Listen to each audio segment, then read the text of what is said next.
Today we're diving deep into a fascinating topic, the psychology of people who genuinely love being alone. Not lonely, alone. Why do some people feel drained by constant socializing, while others find solitude comforting, energizing, or even necessary? Let's break down the science, traits, and hidden strengths of people who prefer their own company.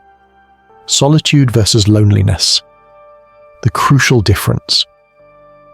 A lot of people confuse liking being alone with being lonely or antisocial, but psychology draws a clear line.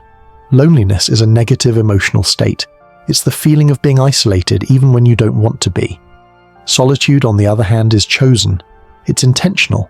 People who love being alone often seek solitude to recharge, think clearly, or simply enjoy peace without distractions.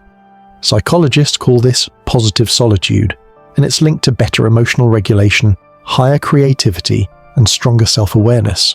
So remember, enjoying alone time isn't a problem, it's a personality preference. Trait 1. They're often highly self-aware. People who like being alone tend to have higher levels of self-awareness and internal focus. They spend a lot of time reflecting on their thoughts, their goals, and their emotions. This doesn't mean they overthink 24/7, it means they understand themselves better than the average person, because solitude gives them the mental space to process life. Psychologists call this private self-consciousness. These individuals prefer introspection over external noise. Trait 2. They're usually introverts, but not always. Many assume that loving solitude automatically means someone is introverted. But that's not always true. Introversion simply means you recharge your energy alone. But even some extroverts enjoy pockets of solitude because it allows them to think, reset, and decompress. The key is this. People who love being alone don't fear social interaction. They just don't rely on it for emotional energy. Trait 3. They have high creativity. Studies show that creativity spikes when people are free from external influence. Whether it's writing, drawing, coding, or daydreaming, solitude gives the brain room to wander, and that wandering leads to ideas. Many of the world's greatest thinkers and creators, Einstein, Newton, Virginia Woolf, relied heavily on solitude. Being alone is not emptiness for them, it's a creative playground. Trait 4. They value deep, authentic relationships. People who enjoy solitude aren't necessarily antisocial, they're selective. They prefer quality over quantity. Instead of having 20 casual acquaintances, they'd rather have a few meaningful, loyal, emotionally intelligent connections.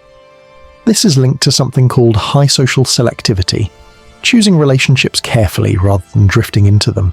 So it's not that they dislike others, they just avoid drama, surface-level conversations, and energy-draining people. Trait 5. They're emotionally independent. Another strong psychological trait is emotional independence. These individuals don't depend on external validation. They don't need constant reassurance, and they don't fear being alone with their thoughts. This emotional stability often makes them better problem solvers because they can think objectively, without impulsively seeking others' opinions. Their happiness is built internally, not socially. Trait 6. They're more comfortable with their thoughts. Some people avoid being alone because it forces them to confront uncomfortable emotions or unresolved issues. But people who enjoy solitude usually have a healthier relationship with their inner world. They can sit with their feelings, process them, and understand them without panicking or distracting themselves. Psychology connects this to high distress tolerance and better emotional regulation. They don't fear their mind, they embrace it. Trait 7. They protect their mental energy.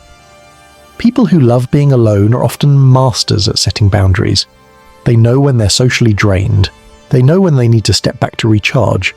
They're comfortable saying, "I know I'm staying in tonight." Not out of avoidance, but self-respect. This boundary setting is tied to healthy autonomy and self-preservation, not isolation. Why society misunderstands them? We live in a culture that often celebrates constant socializing, busy schedules, loud personalities, and always being available. So people who enjoy solitude can be misunderstood as shy, cold, aloof, antisocial, or even lonely.